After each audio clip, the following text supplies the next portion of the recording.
भारतीय इतिहास के पन्नों पर गौतम बुद्ध एक ऐसे ऐतिहासिक नाम है जिन्हें भुलाया नहीं जा सकता है। ईसा पूर्व 6वीं शताब्दी में उत्पन्न यह महापुरुष संपूर्ण विश्व के युग पुरुष बन गए।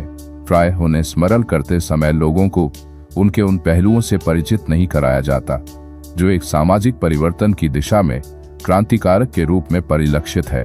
गौतम बुद्ध के उपदेश तथा कार्यों का अध्ययन करते समय हमें तत्कालीन भारतवर्ष की सामाजिक, धार्मिक, भौगोलिक तथा राजनीतिक विषयों पर चर्चा करना नितांत आवश्यक हो जाता है। गौतम बुद्ध ने जहां जहां अपने जीवन काल में विचरण किया, वहां की भौगोलिक स्थिति को देखा जाए तो वह गंगा नदी के समीप का दोआब का प्रदेश दिखलाई पड़ जाता है। दोआब का प्रदेश होने के कारण यहाँ की ज्यादातर जनता खेती किसानी करती होगी। उस समय समाज में वैदिक कर्मकांड का ज्यादा प्रचलन था। वैदिक कर्मकांड में मुख्यतः यज्ञ प्रमुख थे। उन यज्ञों में अधिकतर पशु बलि देने की वैदिक ब्राह्मण धर्मावलंबियों में प्रथाएं एवं रूढ़ियां प्रचलित थीं, जिस कारण अनेक पशुओं का यज्ञ समारंभ में बलि दिया जाता था। खेती किसानी करने वाली आम जनता के लिए पशुधन का अत्यधिक महत्व था। धार्मिक आडंबरों के चलते हिंसात्मक विधि से अनेक पशुओं का बलि देना और मेहनतकश जनता का शोषण करना ही परिलक्षित होता है। भारतीय इतिहास में गौतम बुद्ध एक ऐसे युग दृष्टा है जिन्होंने सर्वप्रथम इस परंपरा का विरोध किया। पाली त्रिपिटक के दीघनिकाय के कूटदंत सुत्त से ज्ञातव्य है कि मगध के खनुमाता नामक ब्राह्मण ग्राम में कूटदंत नामक ब्राह्मण यज्ञ कराने के लिए 700 गाय, 700 बैल, 700 बकरे और 700 बकरियां इत्यादि को इकट्ठा करवाता है।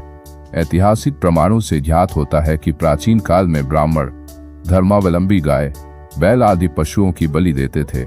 वैदिक परंपरा में इन पशुओं का बलि श्रेष्ठतर माना जाता था, जिसका गौतम बुद्ध ने विरोध किया। गाय के नाम पर राजनीति करने वाले खामोश क्यों हैं? वर्तमान भारत में गाय को माता और उसके नाम पर राजनीति करने वालों को इस प्रश्न का जवाब देना चाहिए कि वे कौन से लोग थे जो बुद्ध काल में यज्ञ में गाय, बैल आदि पशुओं की बलि देते थे। बुद्ध ने धर्म के नाम पर होने वाले इस आडंबर का विरोध किया था। संपूर्ण बौद्ध साहित्य में तत्कालीन वैदिक ब्राह्मण धर्म, रूढ़ियां, प्रथाएं, परंपराएं और आडंबर का विरोध दृष्टिगोचर होता है। कैसे हुआ समतामूलक समाज का निर्माण?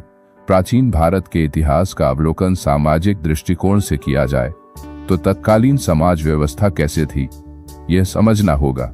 पूर्वोक्त है कि बुद्ध पूर्व काल में कावताप हुआ वैदिक ब्राह्मण धर्म का बोलबाला था।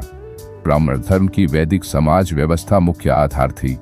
वैदिक समाज व्यवस्था के अनुसार 4 वर्णों में समाज का विभाजन किया गया था। ऋग्वेद के 10वें मंडल के पुरुष सूक्त में इस वर्गीकरण का जिक्र है।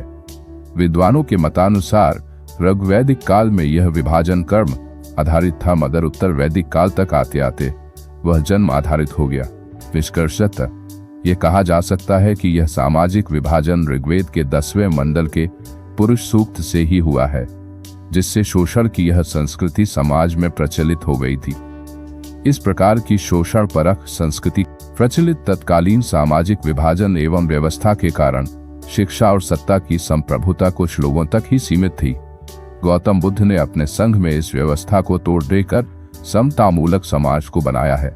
उन्होंने संघ के विषय में कहा है कि जिस प्रकार समुद्र मिल जाने पर यह नहीं कहा जा सकता कि यह गंगा का पानी है या चिरावती का या यमुना का पानी है, उसी प्रकार संघ में सम्मिलित किसी भी व्यक्ति की पहचान उसके गोत्र या जाति से न होकर उसके कर्म पर ही निर्भर करती है। अंबष्ठ जातिवाद के बंधन, गोत्रवाद बंधन, मानवाद बंधन और आवाह विवाह बंधन छोड़कर ही अनुपम विद्या और आचरण की संपदा का साक्षात्कार किया जाता है। संघ में जब शाक्य कुमारों को प्रवज्ञा देने की थी, उस समय तथागत बुद्ध ने तत्कालीन निम्न जाति से आने वाले उपाली नाई को प्रथम प्रवज्जित किया। यह आदर्श प्रचलित किया कि जन्म से कोई श्रेष्ठ अथवा कनिष्ठ नहीं होता है। इस प्रकार संपूर्ण पाली त्रिपिटक एवं बौद्ध साहित्य से शोषणकारी व्यवस्था का विरोध परिलक्षित होता है। तथागत बुद्ध का संदेश, जिसे तत्कालीन भाषा में धम्म कहा गया है, उसका उद्देश्य स्पष्ट था, जिसे उन्होंने अपने शिष्यों को कहा था, चरत भिक्खवे चारिकम बहुजन हिताय बहुजन सुखाय। बुद्ध की शिक्षा बहुजनों के हित फासिवाति पातातीतास्य एवं सुख के लिए है। वे अपने शिष्यों को कहते हैं कि सर्वत्र भ्रमण करते हुए स्वयं के हित एवं सुख और बहुजनों के हित एवं सुख के लिए इस धम्म का प्रचार करो। यहाँ हमें इस बात को स्पष्ट करना समीचीन प्रतीत होता है कि जिस काल में ब्राह्मण धर्म की वैदिक समाज व्यवस्था प्रचलित थी, उस काल में तथागत बुद्ध बहुजनों को धम्म की शिक्षा देने की बात करते हैं, जो तत्कालीन समाज में बहुत क्रांतिकारक बात थी। कहीं बुद्ध के विचार भी रूढ़ी बनकर ना रह जाएं। इतिहास के अवलोकन से ज्ञात होता है कि तत्कालीन समाज में शिक्षा कुछ ही लोगों तक सीमित थी। उस परंपरा को तोड़कर सामान्य लोगों की भाषा में उन्होंने अपने धम्म का प्रचार प्रसार किया। शिक्षा कुछ ही लोगों तक सीमित रखने के लिए भी भाषा का भी उपयोग प्राचीन काल से हुआ है। इस प्रकार की सामाजिक व्यवस्था को अपने विचार एवं आदर्शों से तथागत बुद्ध ने